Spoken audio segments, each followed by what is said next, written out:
Be honest, how many of these do you have? And you're not 100% sure what they actually do?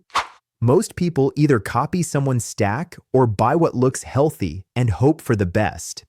In this video, I'll show you what matters for training, what's mostly marketing, and how to use vitamins without wasting money. Watch till the end if you want to know how to build a simple vitamin plan that actually supports your gains. Part 1. The big picture: how vitamins work.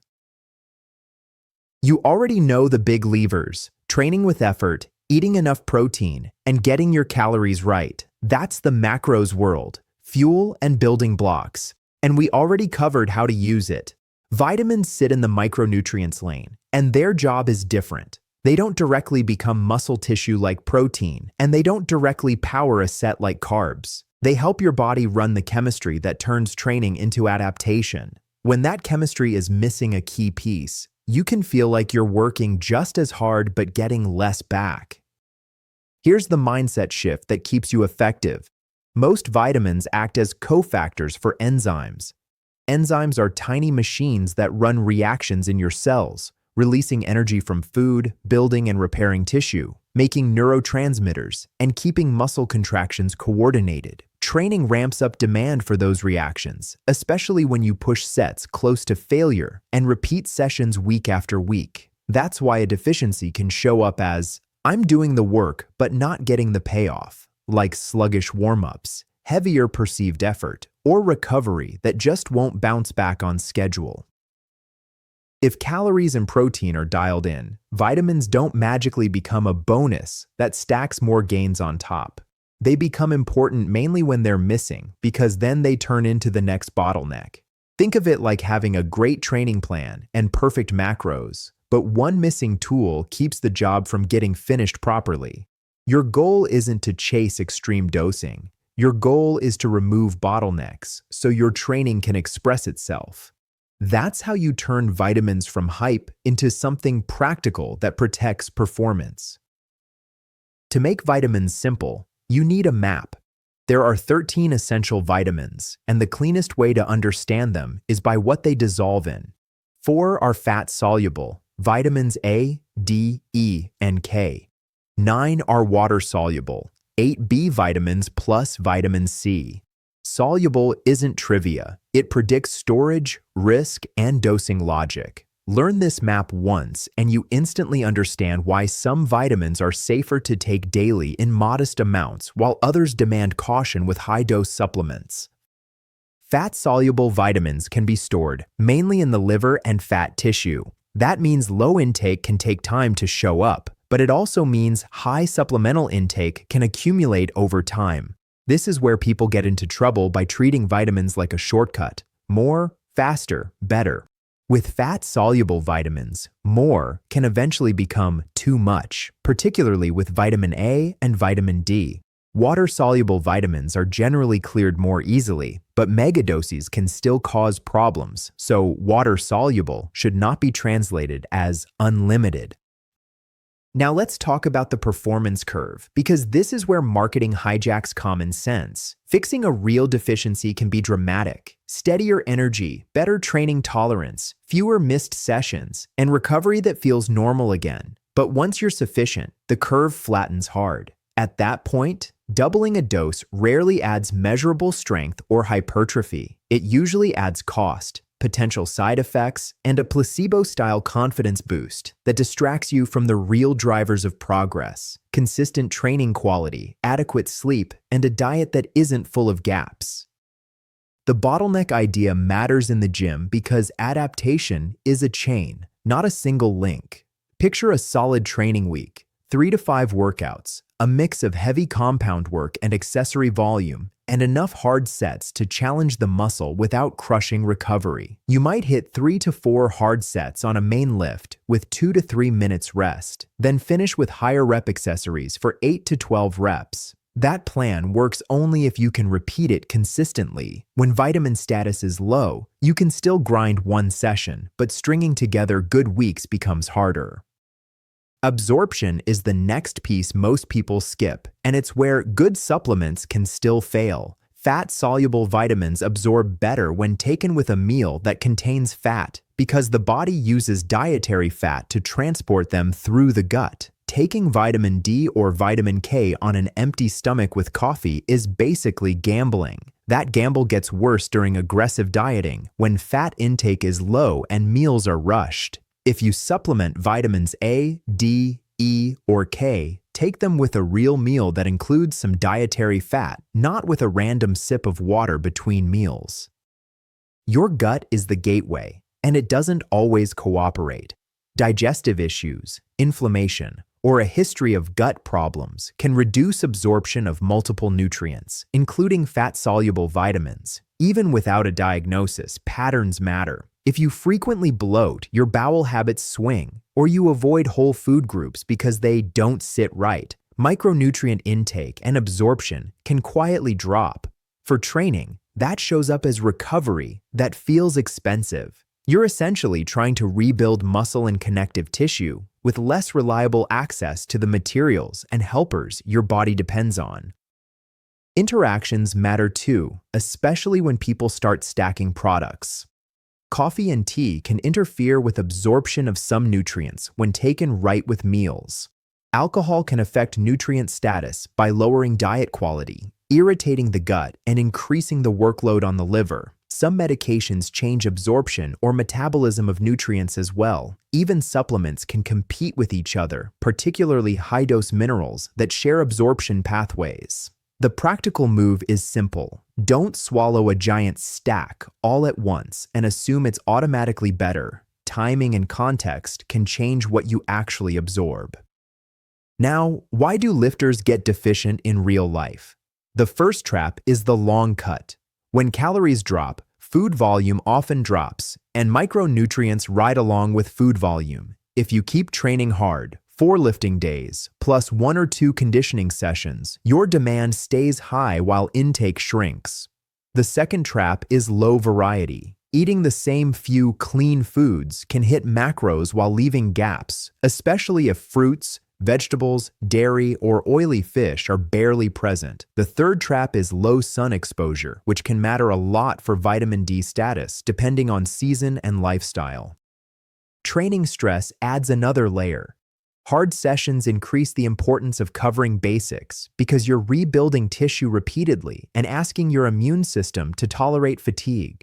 Pair high volume with poor sleep, and you've built the perfect setup for feeling flat in the gym and getting sick more often. If you're doing 10 to 20 hard sets per muscle group per week and pushing effort hard, you need fundamentals that support that workload. Vitamins won't replace sleep or fix a chaotic schedule, but a deficiency can make a demanding plan feel twice as punishing for the same results.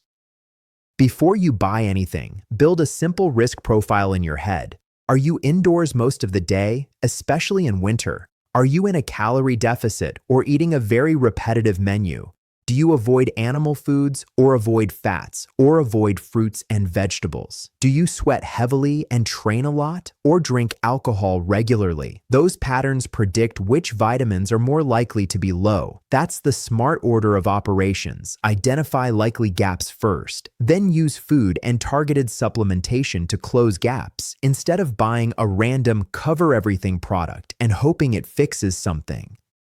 Finally, protect yourself from marketing because the supplement industry is loud and confident. If a product promises detox, hormone boosting, fat burning, or insane energy from a vitamin blend, that's usually storytelling, not physiology. Vitamins don't detox you. Your liver and kidneys do. Vitamins don't melt fat, they support normal metabolism, and that's not the same thing. Another red flag is hidden dosing through proprietary blends, because if the amounts were meaningful and responsibly chosen, they could be listed clearly. If the claim sounds like a shortcut to gains, it's usually selling hype, not science. Lock this in before we move to individual vitamins. Your job is to make vitamins boring. When they're boring, they're working. Build a consistent training week, progress reps, or load over time, and eat with enough variety that micronutrients show up without guesswork. Use supplements only to correct a likely gap. Take them in a way that actually absorbs and reassess after you've been consistent for a few weeks. That approach keeps you healthy enough to train hard and consistent enough to earn the results you're chasing. Part 2. Vitamins that most affect training outcomes. When you chase fitness goals, vitamins matter most when they change what you can do and repeat in training. How strong you feel under the bar, how well your joints tolerate volume, how fast you bounce back between sessions, and how often you get forced into a deload because you feel run down. This is not about swallowing a random insurance stack. It's about the vitamins that connect most clearly to muscle function, bone, blood, nerves, and connective tissue, and then covering them with habits that support training instead of distracting you. Vitamin D is a priority because it helps regulate calcium and phosphate, which supports bone remodeling, and it also supports normal muscle contraction and neuromuscular function. Bones are not background health. They are the structure that lets you load squats, hinge heavy, press overhead, and absorb impact from sprints or jumps. If vitamin D status is low, training can feel heavier than it should, and recovery can feel slower. The goal is not to hack performance, but to remove a hidden limiter so your program can work. The catch is that vitamin D is tough to get from food alone in meaningful amounts, so sunlight and lifestyle matter a lot. If you spend most days indoors, live through long winters, or rarely get midday sun, deficiency risk rises. That's why testing 25-hydroxyvitamin D can make sense when low sun exposure overlaps with stubborn fatigue or frequent illness. If you supplement, do it deliberately, avoid megadoses, and take it with a meal that includes dietary fat so absorption is consistent and predictable. Food still matters, especially when you diet down and simplify meals. Fatty fish like salmon and sardines contribute vitamin D, egg yolks and liver add some, and in many places, milk, plant milks, and cereals are fortified, depending on the country. The practical move is to keep one of those foods in rotation during hard training blocks, so you are not relying on luck. If you train 4 days per week and push compound lifts, keep your strength work stable with repeated sets of 5 and let nutrition remove barriers in the background. Now, let's talk B vitamins because they are the most misunderstood energy vitamins. They do not create energy out of thin air and they do not replace sleep, but they help your cells use the energy you already ate. They act as cofactors in pathways that turn carbs, fats, and protein into usable fuel, and they support the nervous system that coordinates skill and force. That matters when you're trying to stay tight on heavy triples, or when you're grinding accessories for 8 to 12 reps with short rests.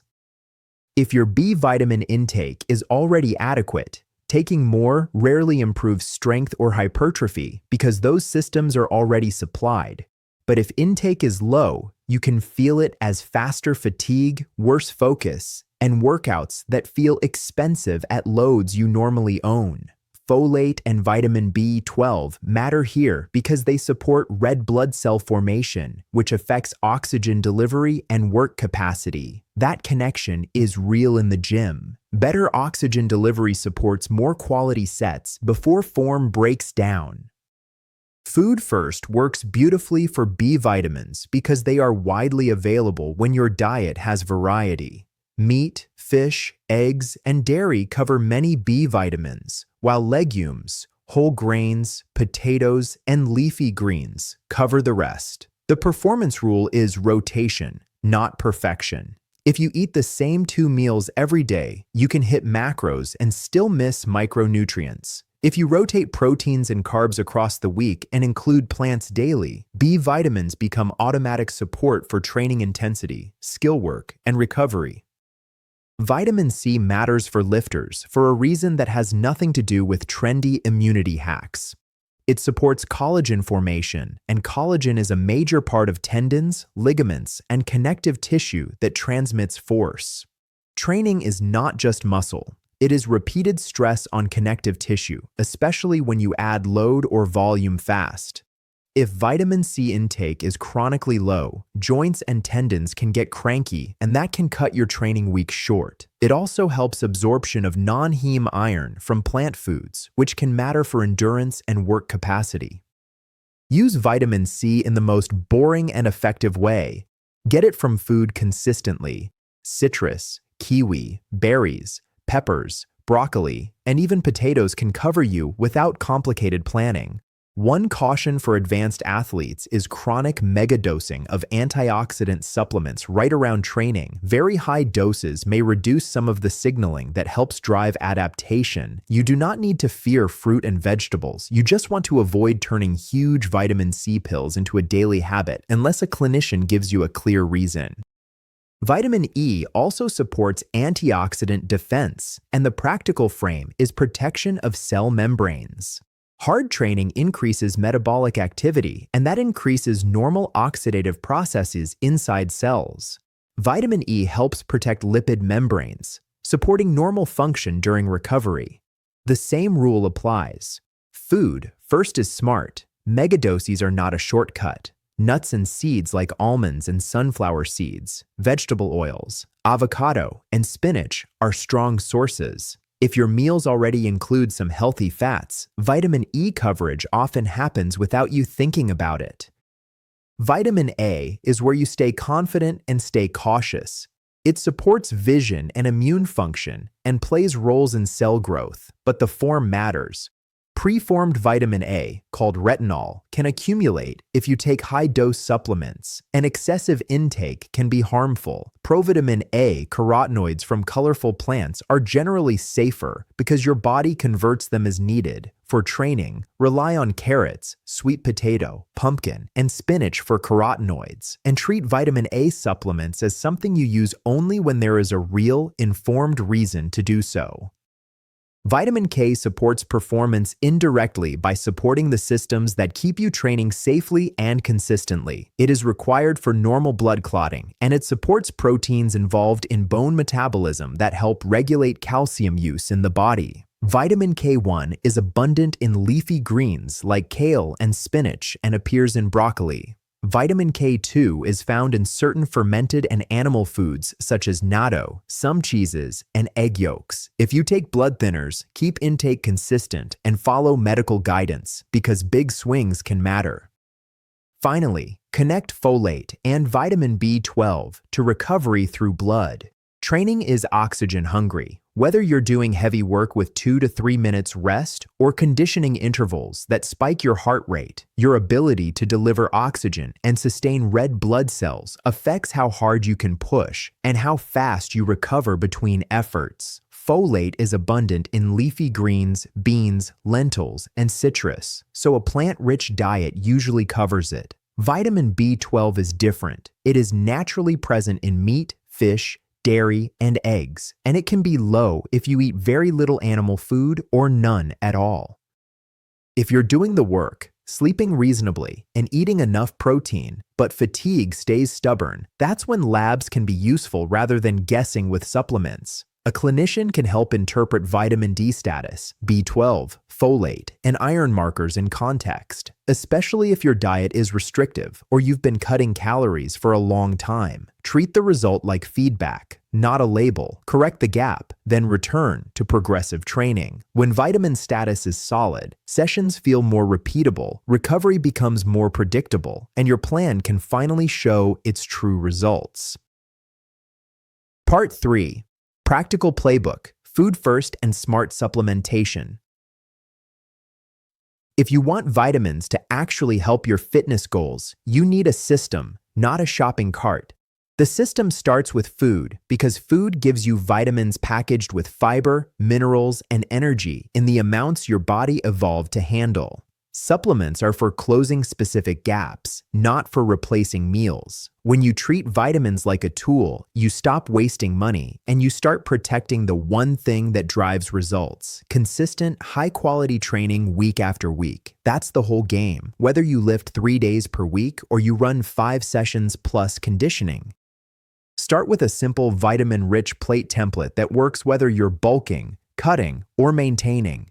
Anchor every main meal with a real protein source, because protein sets the ceiling for muscle repair and growth. Then add color from plants, because color usually means different vitamin and phytonutrient coverage. Add whole food carbs that support training performance, and add a source of healthy fats to support hormones and absorption of fat-soluble vitamins. That's not a fancy diet. That's a structure you can repeat without thinking.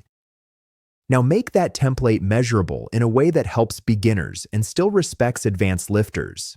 Hit 2 to 3 servings of fruit and 3 to 5 servings of vegetables per day, and rotate colors across the week so you're not eating the same salad forever. When you do this, you cover vitamin C, folate, and carotenoids almost automatically, and you also get potassium and fiber that support performance and digestion. This matters because if digestion is unstable, training becomes inconsistent. A stable gut supports stable energy, and stable energy supports hard sets that actually drive hypertrophy. The easiest way to make this practical is to build meals around training, not around perfection. Before a workout, you want carbs and protein you tolerate well because you're trying to perform. After training, you want protein and a mix of carbs and plants to replenish and recover. If you train 4 days per week, you can treat training days as your structured days, where your meals are boring and repeatable. Then you keep flexibility on rest days. The point is consistency, because vitamins work over time, not as a pre-workout hit. Next step is risk factors, because not everyone needs the same supplementation strategy. Think of risk factors as the situations where it's easy to miss micronutrients or fail to absorb them. Indoor lifestyle and winter reduce vitamin D exposure. Long calorie cuts reduce total food volume and variety.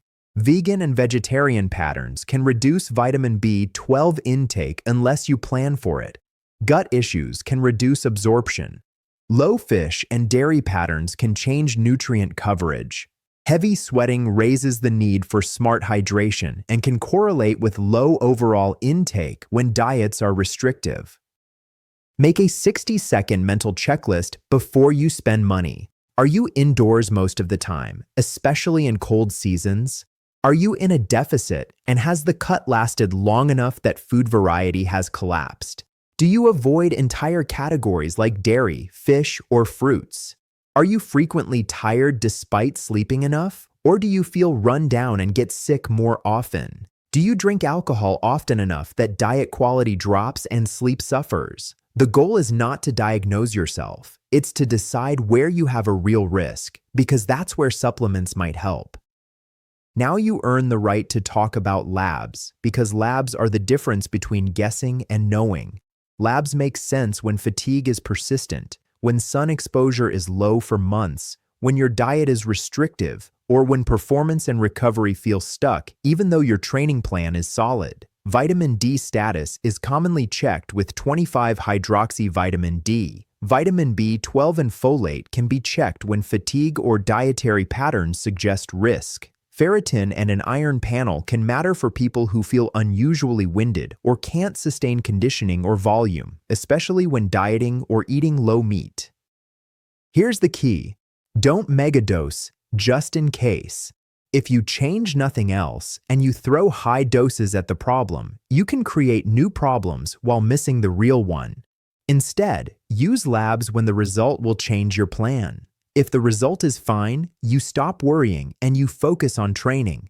If the result shows a gap, you fix the gap with a targeted dose and food strategy. Then you retest later to confirm you actually solved it. That's what high-level athletes do. They measure, adjust, and repeat. When supplementation is justified, use rules that actually work. Use the lowest effective dose, because the goal is sufficiency, not extremes. Take fat-soluble vitamins with meals that contain fat so absorption is reliable. Avoid overlapping products that stack the same vitamins on top of each other, because that's how you accidentally push fat-soluble intake too high. Track what you take across everything, including multivitamins, greens powders, and fortified drinks, because totals add up. Supplements are not free just because the label looks clean. Make one change at a time so you can actually learn what helped. If you start a multivitamin, add vitamin D, add magnesium, and change your diet all in the same week, you will have no idea what mattered. That's not science. Keep it simple for 4 to 8 weeks while training stays consistent. If your workouts are 3 to 5 sessions per week, keep your progression clear, like adding a rep within a target range before adding load. When training is stable, you can judge whether the change supported energy, recovery, or consistency.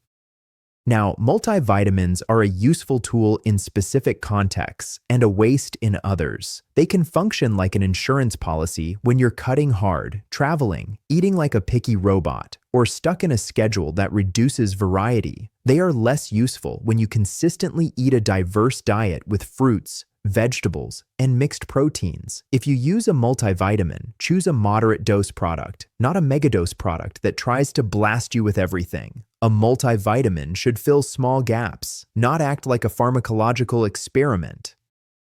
The biggest mistake with multivitamins is using them as permission to eat poorly. A pill does not replace vegetables because vegetables are not just vitamins. They're fiber, volume, and food structure that helps appetite control, gut function, and long-term adherence. If you're aiming for body recomposition, adherence is everything. You need a plan you can repeat for months. Food structure is what makes that possible. Use a multivitamin as backup, not as a substitute. Let's hit the classic mistakes that ruin results, because these are everywhere. People chase megadoses because they want control and certainty, but megadoses often create noise rather than progress. People stack too many products because each one promises a different benefit, and suddenly they're taking a dozen pills with no clear purpose. People copy influencer stacks without matching lifestyle, diet, or lab data. People expect energy from vitamins, then ignore sleep and stress. And people don't track what they take, so they can't connect cause and effect.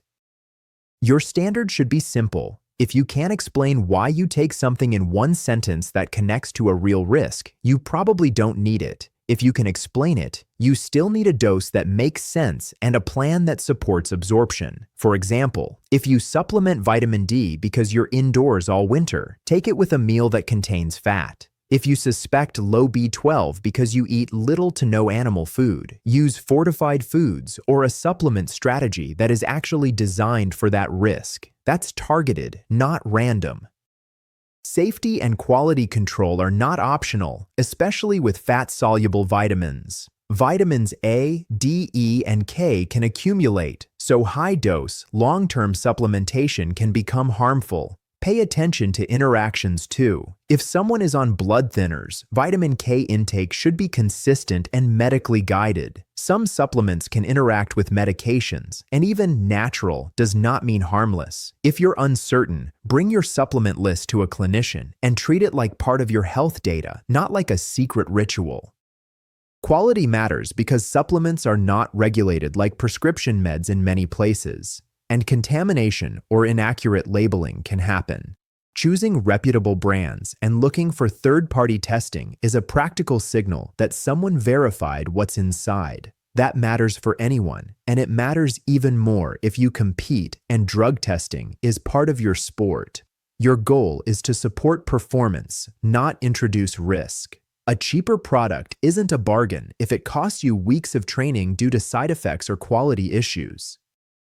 If you follow this playbook, vitamins become a quiet advantage. Your training week stays consistent, your recovery becomes more predictable, and your results come from progressive overload and adherence rather than from hoping a supplement will rescue a chaotic plan.